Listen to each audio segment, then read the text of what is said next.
राते मिले समाज सब आवे जे निज भाव सदा सुखम निज करो प्रकाश जे बहुविधि भव दुख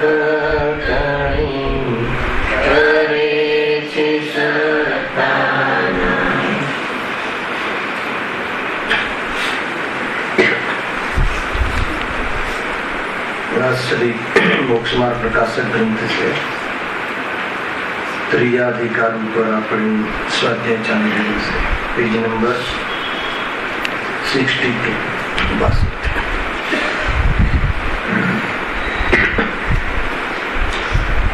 मूल विषय चाले से कर्मना उदय में अनेक प्रकार की परिस्थिति थाय छे। એ પરિસ્થિતિમાં જીવ મોહના કારણે દુઃખી છે. મૂળ વાત એ છે જે તે કર્મનો ઉદય થાય છે એમાં જે પણ કોઈ પરિસ્થિતિ બને છે એ અનિવાર્ય છે. નિવારણ થઈ શકે એમ નથી. એનું તો પૂર્વમાં જે संचित कर्म जे स्थिति थी जे अनुभाग थी बंद करेल से उदय तो आवे से अने एना अनुसार परिस्थितिओं घटनाओं बने छे. एमां कोई पण जातनी बांध छोड़ शक्य नहीं. परंतु एमां दुखी थऊं के ना थऊं एमां दुखी थवुं ज पड़शे जरूरी नहीं. ए अनिवार्य नहीं. मोह होय तो जीव दुखी थाय. तीव्र मोह होय तो जीव घणो दुखी थाय. मंद मोह होय तो जीव ओछो दुखी थाय अने मोह न होय तो जीव दुखी न थाय. कुल मळीने दुख साथे जे पण कांई संबंध छे निमित्त कारण तरीके मोहनी कर्म, उपादान कारण तरीके स्वयं पोताना स्वरूप ने भूली અને મોહરાગ્રસ્ત પરિણમિત થવું એ છે. એક એક કર્મમાં આપણે એક એક કર્મનો જે પડાવ છે, એક એક કર્મની જે પરિસ્થિતિ છે એની ચર્ચાઓ આપણે આગળ કરતા કરતા છેક આયુ કર્મ સુધી આવ્યા છીએ. અને એ કર્મમાં શું પરિસ્થિતિ બને છે અને એ પરિસ્થિતિમાં જીવ મિથ્યાત્વના ઉદયમાં શું માને છે એ માનીને જીવ દુઃખી જ થાય છે. અને દુઃખ દૂર કરવાના ઉપાયો એ પોતાની બુદ્ધિ અનુસાર કરે છે અથવા ખોટા ઉપાય કરે છે એટલે જીવ ઘણો દુઃખી થાય છે. તો સાચા ઉપાય કયા છે એની પણ અહીંયા ચર્ચા કરવામાં આવે છે. જો આયુ કર્મના ઉદયથી થતું દુઃખ અને તેના ઉપાયનું જૂઠાણ. આયુ કર્મના ઉદયથી દુઃખ થાય ખરું. એટલે આયુ કર્મના ઉદયથી એક સ્થિતિઓ બને છે જે કોઈ એ સ્થિતિમાં મોહના કારણે જીવ દુઃખી થાય છે. પૂરી વાત આ રીતે લેવી. અને એના જે ઉપાયો કરે છે દુઃખ દૂર કરવાના એ બધા જૂઠા છે. એની ચર્ચા બહુ સુંદર છે. આમાં જો પહેલો પેરેગ્રાફ આપણે લગભગ ગયા વ્યાખ્યાનમાં થઈ ગયું હતું પણ ફરીથી એનું 2 દિવસ થઈ ગયા, 15 દિવસ. આયુ કર્મના નિમિત્તથી પર્યાય ધારણ કરવો તે જીવિતવ્ય છે તથા ધારણ કરેલા પર્યાય છૂટવો તે મરણ છે. અહીંયા સુધી આ વાત શું કહે છે? આયુ કર્મના નિમિત્તથી જ્યાં જીવ કોઈ શરીર આદિમાં ઉત્પન્ન થાય છે એને શું કહે છે? જન્મ કહે છે. આયુ કર્મ જ્યાં સુધી રહે છે ઉદય એનું ત્યાં સુધી એમાં એનું રહેવું થાય છે એનું જીવન કહે છે. અને આયુ કર્મની સમાપ્તિ થઈ જવાના નિમિત્તમાં ત્યાં જીવ ન રહેવું એને મરણ કહે. જન્મ, જીવન ને મરણ કયા આધાર ઉપર છે? આ શરીરની ઓરથી આ ચિંતન છે, શરીરની ઓરથી આ ચર્ચા છે. વાસ્તવમાં તો આત્માનો ન જન્મ થાય છે કે ન આત્માનું મરણ થાય. આત્મા એટલે હું, ચૈતન્ય પદાર્થ. એ કોઈ નવો ઉપજતો નથી, અનાદિથી જેમ છે એમ છે, શાશ્વત છે, ચેતન રૂપે છે. અને શરીરના જતા રહેવાથી કોઈ એનું મરણ થઈ જાય છે એમ નથી. આપણને ભ્રાંતિ શું થાય છે? શરીરના સંયોગ મળવાથી, આત્માને આયુકર્મના ઉદયથી, શરીરના નવીન શરીરના સંયોગો મળવાથી હું ઉત્પન્ન થયો, મારું જીવિતવ્ય થયું, હું જન્મ્યો એમ મિથ્યાત્વના કારણે માને છે.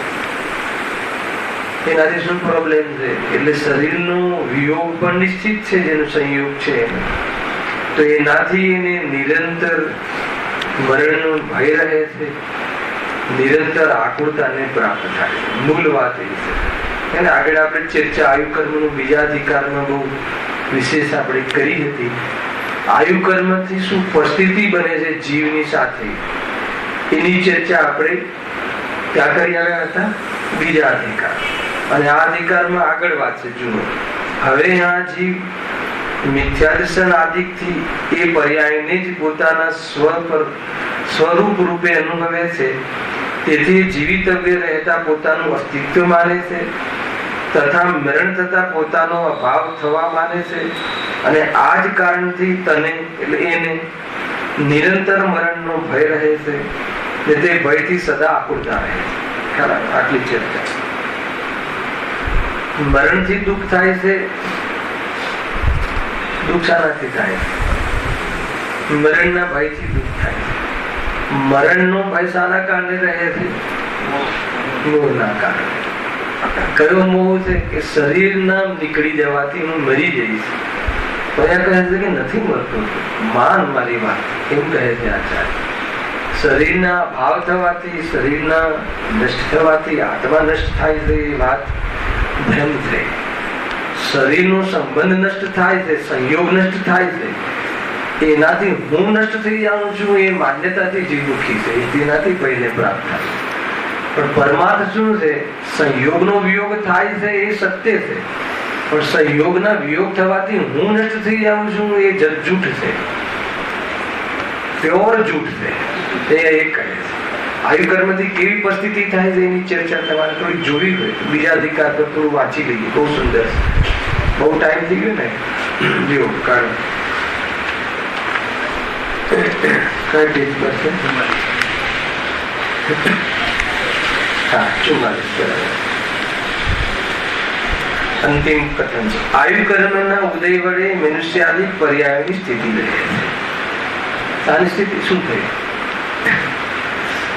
આયુકર્મના ઉદય વડે મનુષ્યાદિક પર્યાયોની સ્થિતિ રહે છે. કે આયુકર્મના ઉદયથી આત્મા અમર રહે છે, એવું લખ્યું. આયુકર્મના ઉદયથી મનુષ્ય આદિની સ્થિતિ બને છે. શું સ્થિતિ બને છે? જ્યાં સુધી આયુકર્મનો ઉદય રહે છે ત્યાં સુધી રોગાદિક અનેક કારણો મળવા છતાં પણ શરીરથી સગુણ છૂટતું નથી. બહુ ચર્ચા એ વખતે કરી હતી, ખાલી હું વાંચન જ કરી દઉં છું. શરીરમાં રોગ થાય તો મરણ થાય કે ન થાય?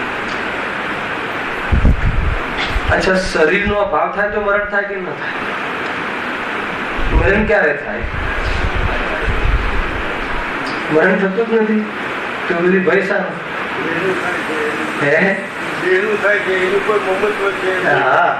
ભ્રમ છે. શરીરનો વિયોગ થવાથી રોગ, અહીંયા તો લખ્યું છે જે લોકની અંદર મરણ કહે છે, લોકમાં અર્થાત તો સંસારમાં જે અજ્ઞાની મરણ કહે છે, અર્થાત તો શાસ્ત્રમાં વ્યવહારથી જેને મરણ કહ્યું છે. શું વાત કરી? શાસ્ત્રમાં વ્યવહારથી તો મરણ કહ્યું છે ને. અરે શાસ્ત્રમાં એ મરણને વ્યવહારથી કહ્યું છે, પરમાર્થી મરણ નથી એમ કહ્યું છે. એનો અર્થ ખ્યાલ આવ્યો? શરીરના સંયોગને જન્મ કહેવો અને શરીરના વિયોગને મરણ કહેવું એ વ્યવહારથી છે, એ પરમાર્થ નથી. વ્યવહારથી મરણ કહેવામાં પ્રોબ્લેમ પણ નથી, પણ એને પરમાર્થ માની લેવો એમના મિથ્યાત્વ. શું કહ્યું? સંસારમાં શરીરના સંયોગને જન્મ પરમાર્થી માને છે. કોણ? સંસારી. કયો? બોરીવલી નો નહીં, મિલાડ નો. આપણે થર્ડ પર્સન માટે વાત કરીએ, બરાબર? ચંદ્રકાંત સંસાર હે વિભાવમાં હા, અરે વિભાવ તો પછીની વાત છે, પેલા ભ્રાંતિ છે, ભ્રમ છે. પેલા શરીર મળે તો શરીરથી જન્મ થાય એ વ્યવહારથી કહ્યું. શરીર મળવાથી જન્મ એને કહેવું, જન્મ જાણવું, જન્મ માનવું. વ્યવહારથી જન્મ માનવામાં અમને કોઈ પ્રોબ્લેમ નથી. વ્યવહારથી જન્મમાં ક્યાં પ્રોબ્લેમ? પણ પરમાર્થી એને વાસ્તવિક જન્મ માની લઈશ તો મરણનો ભય રહેશે નિરંતર. આ વાતની ખબર પડે છે. વ્યવહારથી માનવામાં પ્રોબ્લેમ કઈ નથી. પડોશીના દીકરાને દીકરો વ્યવહારથી માનવામાં ન ઘરના વાળાની તકલીફ છે કે નહીં એના ફેમિલીની તકલીફ છે, પણ તમે પછી અધિકાર કહો કે નહીં આ તો મારો જ દીકરો છે, તો પછી પીટવાની વાત છે. પછી ખ્યાલ આવે કે વ્યવહારથી તમારા દીકરાનું વ્યવહારથી દીકરો કહું એમાં વ્યવહારથી કહું એમ બોલું નહીં તો બી તમને નોલેજ છે કે વ્યવહારથી ભાઈ કહે છે. ખ્યાલ આવે કે અને એમાં કોઈ પ્રોબ્લેમ નથી, પણ હું અધિકાર કરું તો હવે મારો દીકરો છે તો પછી ઝઘડા થાય ને, ક્લેશ થાય ને. એ રીતે છે. દીકરો તો ત્યારે બી પોતાનો ના થાય, એનો ન થાય પણ ક્લેશ થાય, કંકાસ થાય, ઝઘડા થાય અને એનાથી આકુરતા થાય, દુઃખ થાય. એટલે શરીરનું મેળવું અહીંયા કહ્યું એ તો જન્મ છે. એ તો અજ્ઞાની જીવ સંસારમાં એને હું જ જન્મ્યો પરમાર્થી એમ માને, પેદા થયો. અને શાસ્ત્રમાં એ વ્યવહારથી પેદા થયો એમ કહે છે. વ્યવહારથી પેદા થયું ભાવાસન થાય છે ને, એટલે પેદા નથી થયું. તમે મારા ભાઈ જેવા લાગો છો એનો અર્થ શું થાય? ભાઈ નથી એનો અર્થ તો એ થાય ને. તો એ રીતે તો એ વ્યવહારથી કહે છે, અર્થાત તો લોકમાં એને જન્મ માને છે અજ્ઞાની જીવ. એનું પણ મરણ અહીંયા તો એ બતાવવું છે. એ શરીર આદિના વિયોગરૂપ મરણ અહીંયા શું લખ્યું? એનું મરણ લખ્યું. ત્યાં સુધી રોગાદી અને કાણો મળવા છતાં પણ એનું મરણ થતું નથી. સંબંધ છૂટતો નથી એટલે મરણ થતું નથી. તો ક્યારે થાય છે મરણ? આયુ કર્મના આધાર પર એ મનુષ્ય આદિની સ્થિતિ થાય છે. તો આયુ કર્મનો કોન્ટ્રાક્ટ કોને આપ્યો?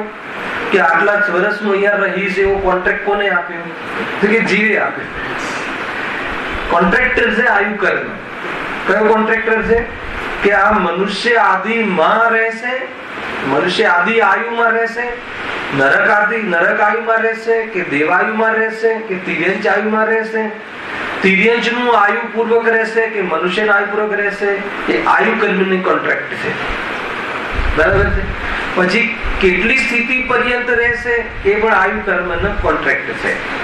બરાબર છે. અને શરીર આદિમાં રોગ આદિ થશે તો પણ આયુ કર્મનો કોન્ટ્રાક્ટ 80 વર્ષનું હશે. અને 8મા વર્ષે કોઈ ખતરનાક રોગ થઈ ગયો હશે, જીવલેણ રોગ થઈ ગયો હશે તો પણ એ શરીરનો સંબંધ છૂટશે નહીં. ખ્યાલ આવે? તો એનાથી 80 વર્ષનો તો ભય મટી જાય કે ના મટી જાય? જેટલા વર્ષનું આયુ હશે એટલા વર્ષ સુધી જ રહીશ, એટલા વર્ષ સુધી તો રહીશ જ, નિશ્ચિત રહીશ જ. તો પછી હવે ભય મટવો જોઈએ ને. થોડા એટલા વર્ષ પછી તો ખ્યાલ આવ્યો? તો કહે છે કે આત્માનું મરણ જ થતું નથી. જે પરમાર્થ સ્વરૂપ છે આત્મા એટલે હું. ખ્યાલ આવ્યો? કેમ કે હું નવો પેદા થતો નથી, મારું સ્ટાર્ટ નથી એટલે મારો એન્ડ નથી. એન્ડ તો એનો હોય કે જેનો સ્ટાર્ટ હોય, વિયોગ તો એનો હોય કે જેનો સંયોગ હોય, મરણ તો એનું હોય કે જેનું જન્મ હોય. તો એને સુખી રહેવું હોય તો શું મરણ ને પામતો જ સ્વરૂપ. કોઈ ગપ્પુ થોડી છે, પરમાર્થ છે. ત્યાં સુધી રોગાદી અનેક કારણો મળવા છતાં પણ શરીરથી સંબંધ છૂટતો નથી. તથા જ્યારે આયુનો ઉદય ન હોય ત્યારે અનેક ઉપાય કરવા છતાં પણ શરીરથી સંબંધ રહેતો ખ્યાલ તો શું કરવું? ઉપાય કરવાનું છોડી દેવું, ઉપાય કરવાથી ટકવું જોઈએ માનવું છોડી દેવું, અને સંબંધી વિકલ્પો વ્યર્થ છે, વિકલ્પોનો અભાવ થાય તો જે નિરાંતન બહુ કરે. ખ્યાલ ટેમ્પરરી ને, એ તો કે ટેમ્પરરી તું છે જ નહીં, આ તો લોકની વાત છે. એ તો લોકોમાં જીવે, અજ્ઞાની જીવે એમ માને છે. આ તો કોની ચર્ચા થઈ? અને શાસ્ત્રમાં એ વ્યવહારથી કહ્યું છે, એ પરમાર્થ નથી. વ્યવહારથી શરીર આદિ મળતા જીવનો જન્મ થયો અને શરીર આદિનો યોગ ન રહેતા મરણ થયું, એવું વ્યવહારથી કહે છે. એ પરમાર્થ નથી.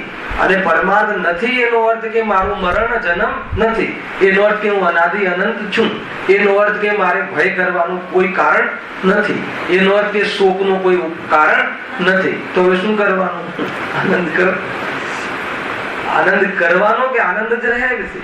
આવી સમજણ ને આવું જ્ઞાન થતા શોકાદિનો ત્યાગ થાય છે, અથવા તો જ્ઞાન પ્રત્યાખ્યાન છે. જ્ઞાન થતા આપણને કોઈ શોકાદિ જણાતા નથી.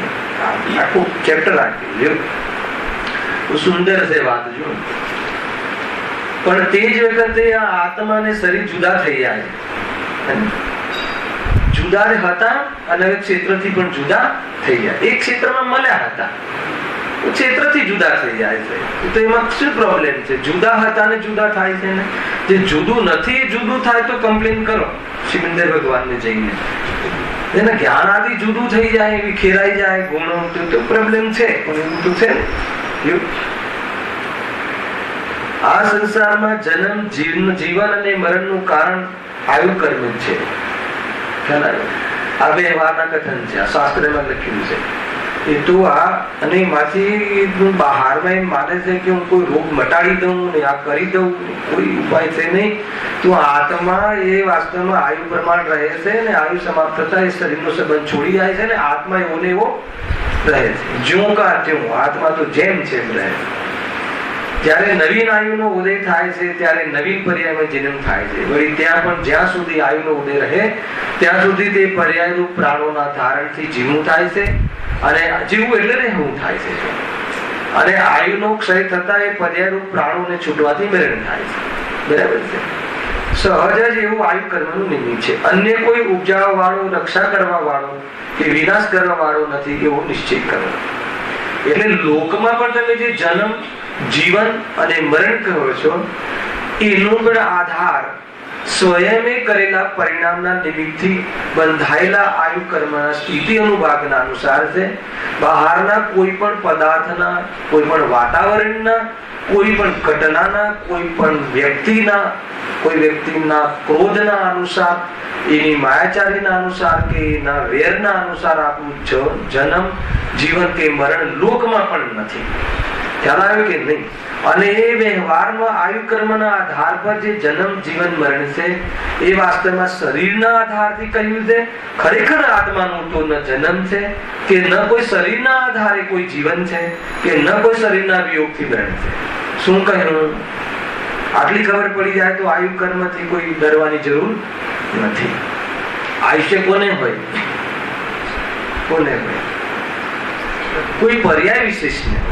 આત્માને તો અનાદિ અનંત સ્વરૂપ છે ભાઈ. એનું કોઈ આયુષ્ય, આટલા આયુષ્ય કે આટલા આયુષ્ય એવું કઈ હોતું નથી. આટલી ખ્યાલ આવે કે શું કયું પ્રકાર? છેલ્લી બે ત્રણ લીટી કહી, એ પૂરો મેસેજ છે. અને સંસારમાં જે જન્મ, ફરીથી સંસારમાં જે જન્મ, જીવન અને મરણ જે કહ્યું છે એનો આધાર કોણ છે? પ્રફુલભાઈ શાંતિથી બોલું છું. એનો આધાર પૂર્વમાં આપણા કરેલા રાગાદિ મોહાદિના પરિણામને અનુસાર સ્થિતિ અનુભાગ જે બંધ પડ્યો હોય એ અનુસાર આપણું વર્તમાન શું છે? જન્મ, જીવન અને મરણ છે. કોના આધારે નથી? કોના આધારે નથી? શરીરમાં રોગ આદિના આધારે, કોઈ બહારમાં પૂર આદિ આવે એના આધારે નથી. બહારમાં બહુ ગરમી પડે, બહુ ઠંડી પડે, રોગચાળો ફેલાય એના આધારે તો નથી. પરંતુ કોઈ બહારમાં શત્રુ, કોઈ દુશ્મન ખ્યાલ આવે કે નહીં? એના આધારે પણ આપણું જન્મ, જીવન અને મરણ નથી. એનાથી આ સમજાને શું સમજવું છે? એટલે તું બહારનું લક્ષ્ય કરી નવી ફાઇલો ખોલવાનો, નિમિત્તની દ્રષ્ટિ છોડી નવા વેરભાવ બાંધવાનો કાર્યક્રમ તું આજે જ સમાપ્ત કરી દે. ના ખ્યાલ આવ્યો? નિષ્કર્ષ તો આવવો જોઈએ ને, એનો ઉપદેશ તો આવવો જોઈએ. કેટલા કેસ ચાલે છે કોર્ટમાં, અને એનું જન્મ અને એનું મરણ પતી જાય ને, એનું આયુષ્ય પતી જાય પછી એનું શું કહેવાય ને, જજમેન્ટ. હા, એનું જજમેન્ટ આવે. એ ભાઈ જતું રહે પછી એનું જજમેન્ટ આવે કે આને માર્યો તો કે નતો માર્યો. અહીંયા તો કહે છે કે આયુ કર્મના આધાર ઉપર જન્મ મરણ કહેવાનું લોકમાં પરમાર્થી જોવામાં આવે તો પરમાર્થી જોવામાં આવે તો આ જે જન્મ મરણ કહ્યા હતા એ તો શરીરના સંયોગના આધારે જન્મ અને એના વિયોગના આધારે મરણ એ વ્યવહારથી કહ્યું હતું.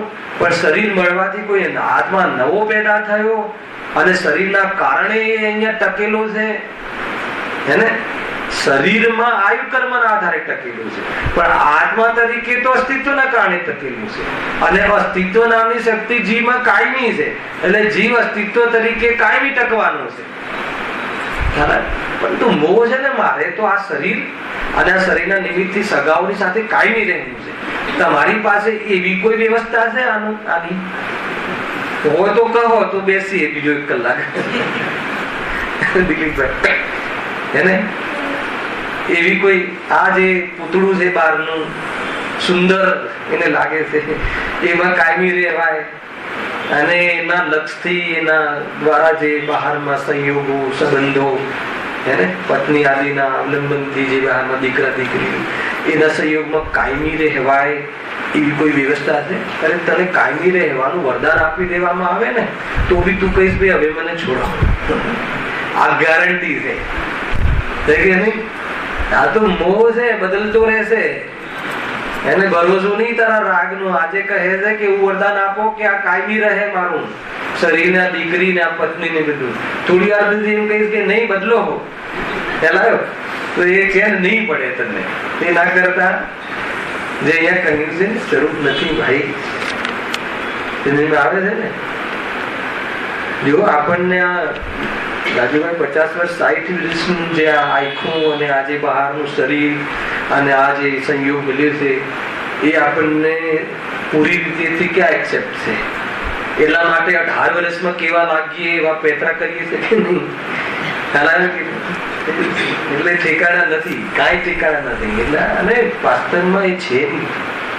ખરેખર સૃષ્ટિની વિરુદ્ધમાં ચિંતન છે ને, એ તું છે નહીં, એ તારું છે નહીં, તું દુઃખી થઈશ. વાત એ મળી જાય. અરે તારું, અને એ કહ્યું ને ભક્તામરો, હે ને, એ અમર દેવ ભક્ત ભગવાનના અમર કહે છે. અમર દેવોને અમર કાંઈ નથી. એટલું લાંબુ આયુષ્ય છે, એને એટલું લાંબુ આયુષ્ય છે, કરોડો અરબો વર્ષોનું, સાગરોપમ. એટલે એમને શું કહે છે? અમર જેવું કહે છે. ઇક્વલી અમર નથી. ખ્યાલ આવે કે નહીં? તો એ આયુષ્ય પણ સમાપ્ત થઈ જવાનું છે. એવું મળી જાય તો અચ્છા, મને માની લો કે મળી ગયું, મળ્યું તું ને આપણને, નતું મળી જશે ને. તો વાત એ નથી ત્યાં મળવાથી સુખી થયા. અત્યારે જે દેવગતિના દેવોને એટલું લાંબુ આયુષ્ય છે, તો આયુષ્યથી કોઈ સુખી થાય? અનાદિ અનંત સ્વભાવના આશ્રયથી સુખી થવાય, મોહના ભાવથી સુખી થવાય છે, એનાથી ભિન્ન આત્માનો અનુભવ કરવાથી સુખી થવાય છે. અને એ શરીરના વિયોગ અને સંયોગમાં મારું કાંઈ જતું નથી એવી સાચી સમજથી સુખી થવાય છે. ખ્યાલ આવે કે નહીં? કોઈ બી સંયોગમાં બહુ ખુશ નહીં થતા, વિયોગમાં ઘણું દુઃખ થશે. ખ્યાલ આવે કે નહીં? આ સ્વરૂપ છે ભાઈ. એમ છે. બહુ સુંદર ચર્ચા છે. શું કહ્યું પ્રકાશભાઈ? શું કહ્યું કે આ જે આપણને આયુષ્ય આદિ મળે છે આ સંસારમાં પણ ફરીથી બોલું, બહુ સુંદર ચર્ચા છે. લોકની અંદર શરીરના મળવાનું નામ જન્મ, અને શરીરમાં ઘણો સમય રહેવાનું નામ જીવન, અને શરીરના વિયોગનું નામ જે મરણ કહે છે. આવું જે જન્મ જીવન જે મરણ છે એ મેં સ્વયં પૂર્વમાં જે ભાવ કર્યા એના આધાર પર આયુ કર્મનું એ પ્રમાણેનું સ્થિતિનું ભાગરૂપે બંધ થયો.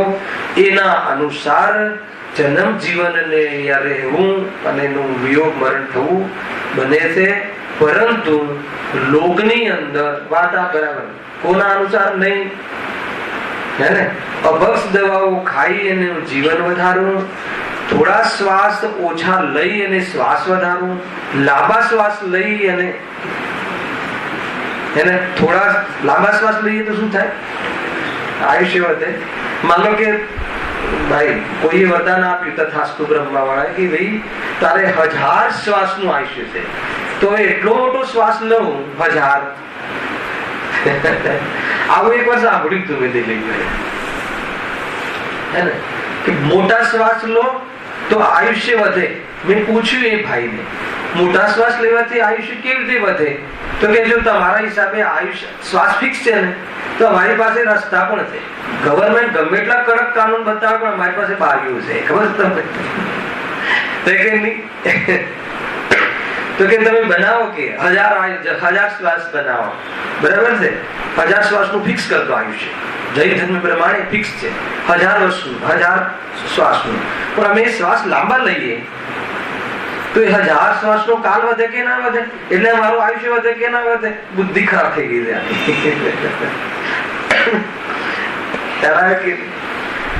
આ રીતે વિચારે છે જી.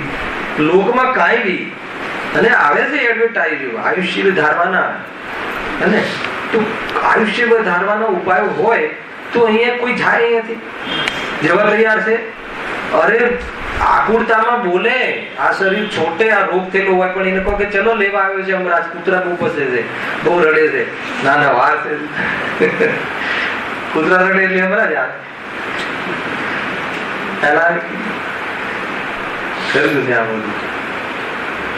સમજવા જેવી વાત છે. તો કે કોઈ તારું આ જન્મ જીવન અને મરણ છે એ બહારના આધારે નથી, હે ને? અરે તું કેવા બધા પ્રકરણો જોવે છે ને, કેટલા ભૂખથી પડે તો એ કોણ મરે છે? અને નોર્મલ હમણાં હાલ મળ્યા હતા એકદમ, અને જીમમાંથી જોરદાર બરાબર ગયો અને પછી ન મળ્યા. તું કયું સ્વરૂપ છે? અરે એ આયુ કર્મ જે ફિક્સ છે, એટલે બહારના કોઈ પણ કાર્યમાં એક તો રાગ દ્વેષ છોડી દે અને બહારના ઉપયોગ બગાડવાનું છોડી દે. બે વાત ખ્યાલ આવ્યો? જો ક્યારેક એ વાત છે કે શરીર પ્રત્યે આપણી આસક્તિ તો છે જ નથી, એમ નહીં. અને બહારમાં જે અંદરમાં રોગ થાય છે, સાંભળજો થોડીક એક બીજી વાત કેવી છે. તો આપણને આસક્તિના કારણે રોગ સહન થતો નથી, એક. બીજું ભય રહે છે કે હું રોગથી મરી જઈશ, બે. એના કારણે આપણે અભક્ષાદી દવાઓનું સેવન કરીએ છીએ, બહુ જ હિંસા કરીએ છીએ.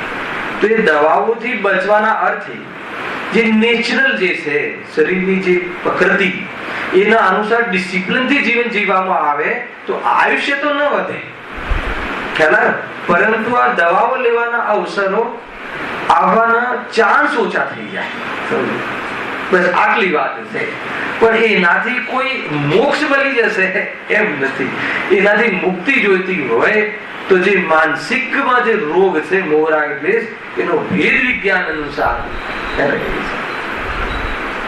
આમ બી જીવન જેટલું ડિસિપ્લિન થી હોય ને એમાં અપરાધો ઘટતા હોય.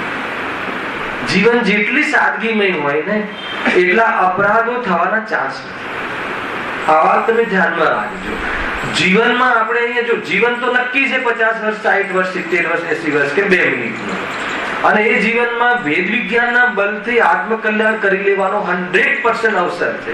છતાં હજી રાગના કારણે એ તરફનું લક્ષ્ય પરિપૂર્ણ રીતે કોઈ સમ્યક દ્રષ્ટિ હોય તો પણ એટલો ઉપયોગ એનો વર્તમાનમાં કદાચિત નથી બનતો. તો એ બહારમાં જ્યારે લક્ષ્ય બને છે તો એનું જીવન જો ડિસિપ્લિનથી એનું જીવન જો બહારમાં એ આચરણ જે યોગના અનુસાર હોય, પ્રાકૃતિક જીવન હોય, તો એ જીવનમાં એને એવા રોગ આદિનો ઉદય કર્મનો સિદ્ધાંતના અવગણીને નહીં, એને એવા જીવનો કર્મનો એવો ઉદય ન આવે અને રોગ આદિ જો એને કદાચિત થવાના ચાન્સ ન રહે એ અર્થે બહારમાં એવી જાતિનું જીવન હોય છે, પરંતુ પ્રાયોરિટી જે છે ને એ વેદ વિજ્ઞાનને, તત્વ જ્ઞાનને આપવું. આમ એ જીવન જેટલું રાજુભાઈ સાદગીથી, જેટલું પહેરણ ભોજન જેટલું સિમ્પલ, જેટલું સાત્વિક હોય તો એવી જાતિના અવસરો આવતા નથી. અને કદાચ આવી જાય તો આપણી પાસે ભેદ વિજ્ઞાનની અગર વિદ્યા હોય તો એ દુઃખી થવાનો અવસર. મારું કેવું એ છે કદાચ શરીર નિરોગી બી રહી જાય તો દુઃખ મટી જશે એમ નહીં સમજતા. નખમાં પણ રોગ નહીં હોય તો પણ આકુલતા તો મટવાનું કારણ મોહનો અભાવ જ છે. એ શરીર પ્રત્યે એકત્વ હશે, નિરોગી શરીર પ્રત્યે પણ, તો પણ આકુલતા તો રહેશે. એટલે મૂળ રોગ કયો છે આપણો? કેન્સર આદિ કોનો રોગ છે? બોલો, આ તો જોરદાર. શરીરનો. કોનો નથી? મારો. મોહ રાગ દ્વેષ કોનો રોગ છે? મારો. કોનો નથી? શરીરનો નથી. અને કોનામાં નથી? મારા સ્વભાવમાં નથી. તો ક્યાં જવું? સ્વભાવમાં. જવાનો અર્થ શું? સ્વભાવની ઓળખાણ કરવી. ઓળખાણ કરવાનો અર્થ શું?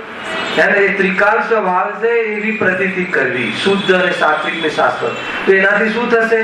મોહ નામનો રોગ જતો રહેશે. પછી શું થશે? કે જે રાગ દ્વેષ સંસ્કારથી આવે છે એના તરફ લક્ષ નહીં રહે, ઉપયોગીમાં નહીં રમે. તો એનાથી શું થશે? આકુરતા નહીં થાય. તો શું થશે? નિરાકુરતા રહેશે. તો શું થશે? જીવ સુખી થઈ જશે. આટલો કાર્યક્રમ કરવાનો છે. આ કાર્યક્રમ કરવા ક્યાં જવાનું છે? ક્યાંય નથી જવાનું. ક્યાંય નથી જવાનું. કેમ? કે જીવ ક્યાંય નથી ગયો. એનું નામ શું છે? સંવર અધિકાર.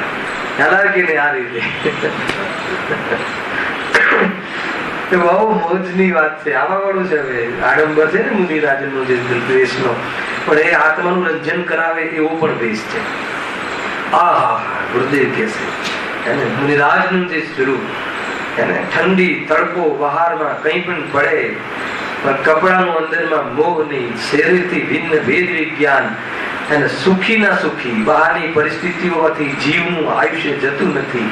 અને એ સંસારનું જે આયુષ્ય જવાનું વાત છે એ તો શરીરના આધારે વાત છે. આત્માનું તો આયુષ્ય અનાદિ અનંત છે. એવી અંદરમાં મોજ જેને હોય, આજે આવ્યું તો જીનેન્દ્ર ભગવાનની કહેલા તત્વની અનુસાર જે ભાવના કરવી, બહુ બહુ જોરદાર. અષ્ટપ્રહરમાં બહુ સારી વાત હતી. હે છે એટલે કહ્યું. આત્માને અનાદિ અનંત કેમ કહ્યું છે? એટલે કહ્યું. હે અનાદિ અનંત માનતા નથી એટલે તો આ કથા કરવી પડે છે. વિતરાગ કથા. શરીરના આવવાથી પેદા થયો ને જવાથી મરી ગયો તો કે એ તો અનાદિ અનંત છે. તું એ તો લોકમાં એવી જાતિની પરિસ્થિતિને જન્મ મરણ કહે છે. અને અહીંયા વ્યવહારથી કહ્યું એનો અર્થ કે શરીરને મળવાથી જન્મ ને જવાથી મરણ કહ્યું વ્યવહારથી છે. ખરેખર તો એ જવાથી કોઈ નાશ થાય છે? અરે બીજી જગ્યાથી અહીંયા આવ્યો એને શું એક નામ આપી દીધું જન્મ, એમાં પેદા થઈ ગયો એવું તું ક્યાંથી માનવા લાગે? હવે અહીંયા થોડો કહે ને થોડો પડાવ હતો. તો આપણે તો રાહી છીએ રાજુભાઈ, પથિક છીએ. હે ને? આ તો અહીંયાથી ગુજરતા હતા, જઈ રહ્યા હતા, તો આ એક પડાવ આવ્યો, એક વચ્ચે એક બગીચો આવ્યો, આ ઉદ્યાન આવ્યો. તો ઉદ્યાનમાં ભાઈ, માતા, પિતા, બહેન આદિ બીજા પણ જીવો આવ્યા હતા. તો વિસામો ખાવા તો આપણે પણ બેઠા. તો એમાં તો અધિકાર તું મારો ને આ બગીચો મારો ક્યાંથી કરે છે? જવાનું છે. તો થોડો પડાવ આવ્યો વચ્ચે. તો શું થઈ ગયું? તો જાણે આ અનંત કાળ રહેવાનું છે અને રહે તો મજા પડી જાય એવી બુદ્ધિ લઈને તું અહીંયા ખોટા પ્રયાસો કરે છે. આ સંયોગ અનંતકાળ રહેવાનો છે એ વાત જૂઠી છે. તું અનંતકાળ રહેવા વાળો છે, સત્ય છે. તો સત્યને જલ્દી જાણી લે તો કે મરણ જન્મ છે જ નહીં કાંઈ. જન્મ મરણ તો કહેવાની વાત, એને અનાદિ અનંત એ માણવાની વાત. સમજમાં આવે છે કે નહીં રાજેશભાઈ? અનાદિ અનંત સમજવાની વાત અને અનાદિ અનંત ની પ્રતીતિ કરવાની, અનુભવવાની વાત. અને સાદી શાંત આ જવું આવવું એ તો કહેવાની વાત. કથન માત્ર વાત, કોઈ અપેક્ષિત કથન છે? એને વાસ્તવમાં તું એટલા માટે બતાવું છે કે આવું જવું થાય છે તો પણ તું કાયમી રહે છે. આવું જવું જન્મ મરણ પણ તારી ત્રિકાલત્વને સિદ્ધ કરવા બતાવવું હતું. તે લાસ્ટ વાક્ય સાર તો ન સાંભળ્યો અને જન્મ મરણ માટે ગયો. બતાવો જન્મ મરણ શું કામ બતાવવામાં આવે છે? બતાવો પ્રકાશભાઈ. જન્મ મરણ થવા છતાં તારો જન્મ મરણ થતો નથી એ બતાવું. આ તો જન્મ મરણમાં સેવા કરવા લાગ્યો, એની શુશ્રૂષા કરવા લાગ્યો ને એમાં જ રહેવા લાગ્યો. ખરેખર બુદ્ધિ બગડી ગઈ છે કહીએ તો ખોટું નથી લાગ્યું. ગીરવે મૂકી દીધી છે, કોઈને તે આપી દીધી છે આપણું આ જ્ઞાન, એટલે સમજમાં નથી આવતું કે હવે તો છોડ તે તું જગત ઇદાનીમ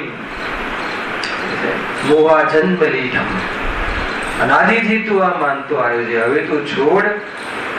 શું છોડ? શરીર છોડો કે શરીરથી હું જીવું છું એ માનવાનું છોડ, શરીરના કારણે મારું અસ્તિત્વ છે માનવાનું છોડ, કે શરીર આદિનો સંયોગ થવો અને જવો એ તો આયુ પ્રમાણ નિશ્ચિત છે.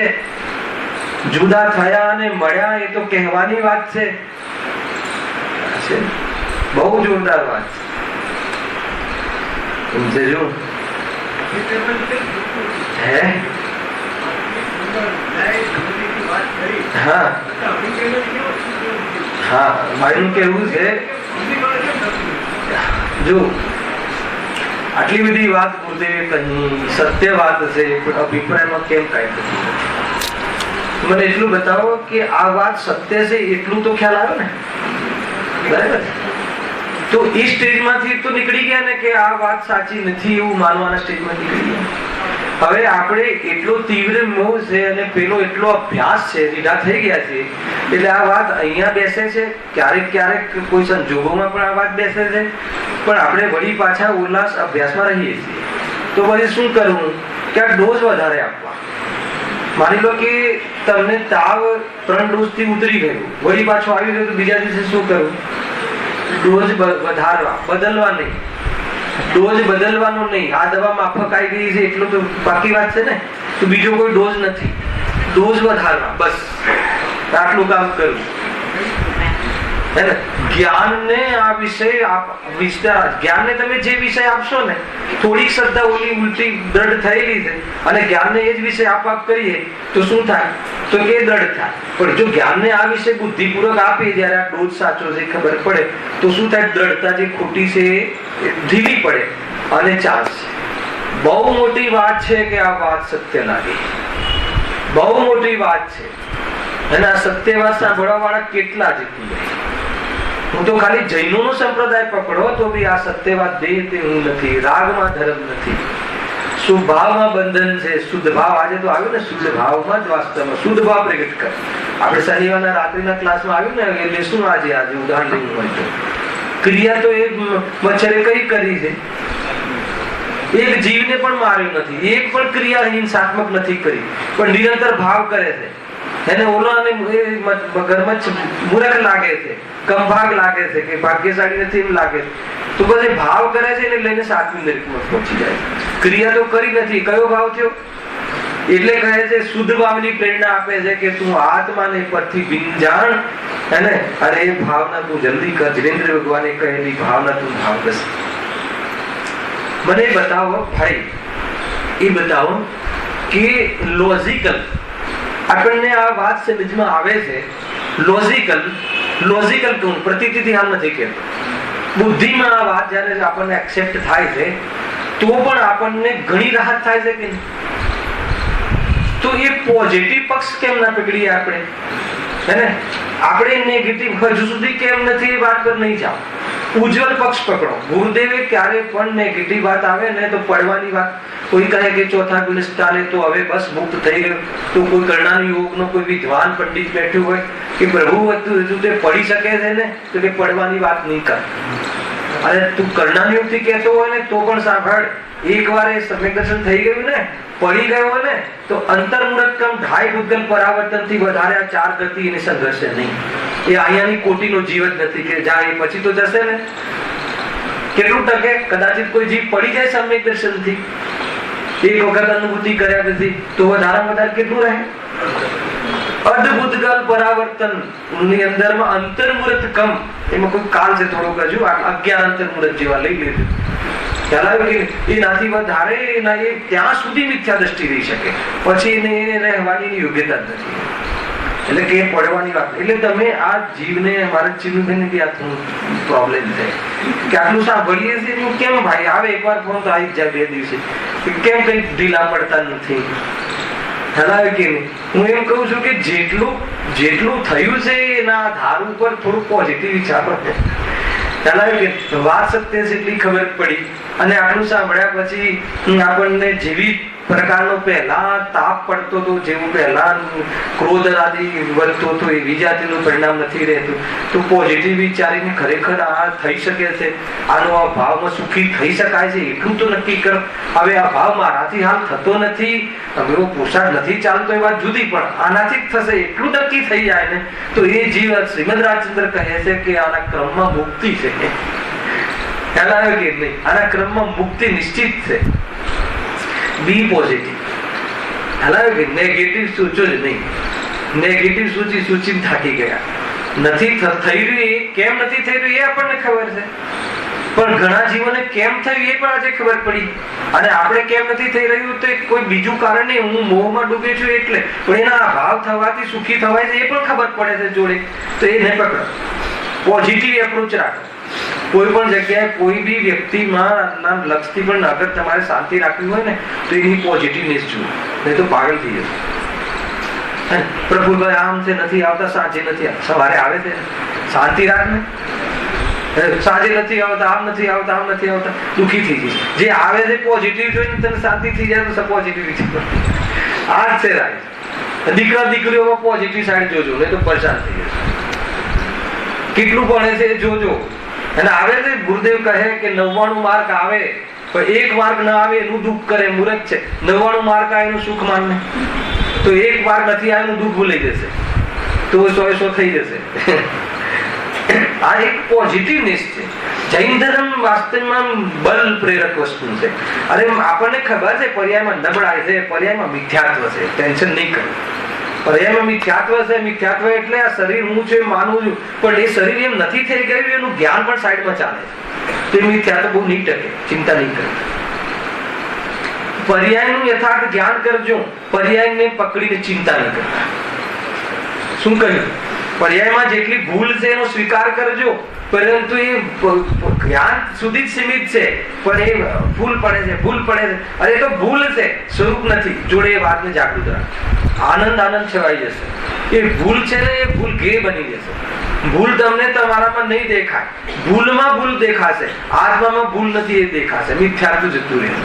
આત્માની અનુભૂતિ બહુ ઊંચી વસ્તુ છે ભાઈ. ખ્યાલ આવે કે નહીં? બહુ આનંદની વાત છે આ. તો નહીં તો આટલું વિચારીએ છીએ ક્રોધ આવી ગયો, અરે ક્રોધ આવી ગયો પણ થતો નથી ને એ રીતે. એ વાત હાજર હંમેશા ધ્યાનને ત્યાં મોજૂદ રાખ. જોઈ લો, એ ક્રોધમાં એ અંશ નહીં રહે, એ ક્રોધમાં એ ક્વોલિટી નહીં રહે, હે ને, કે આપણને વધુ પડતો પિંચ કરે. તમે જોઈ લો. આ છે બહુ સારો પ્રશ્ન છે ભાઈ, દરેક નો પ્રશ્ન છે, બહુ સારો પ્રશ્ન. હે હા, મજા કરે. અને આવો પ્રશ્ન થાય તો એ પ્રમાણે આપણે આથી વિચારવું જોઈએ.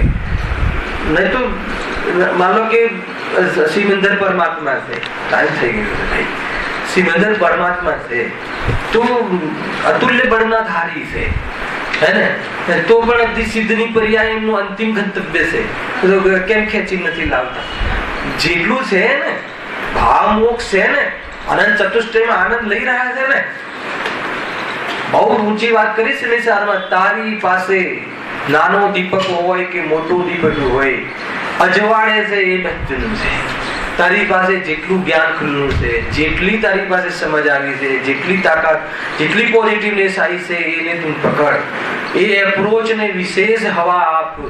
જોજે નેગેટિવ વસ્તુ તને પિંચ નહીં કરે અને એ તરફ લક્ષ્ય નહીં જાય. અને આ બાજુ બલ વધશે તો પેલો મારામાં તો છે જ નહીં એવી રીતનો અનુભવ આગળ વધશે. બહુ જોરદાર વાત. નહીં તો રહે તો છે ને, ચલો રહે છે તો શું કરવું? ક્રોધ તો આવે છે, શું કરવું? તો ક્રોધ ને પકડવું છે. આવે છે પણ થતો નથી મળી, જતો પણ રહેશે ને, તો એ વિચારો ને. તો એ રીતે પોઝિટિવ સાઈડ લેજો તો બહુ લાભ થશે. આયુષ કર્મની ચર્ચા કાલે આગળ. આજનો બહુ મહત્વપૂર્ણ વિષય આજે ચાલુ થશે. है ना, આરાધ્યપનું શું છે, જે પંચપદ છે એની બહુ વિશિષ્ટ ચર્ચા આપણે સાંજે. સહજાનંદ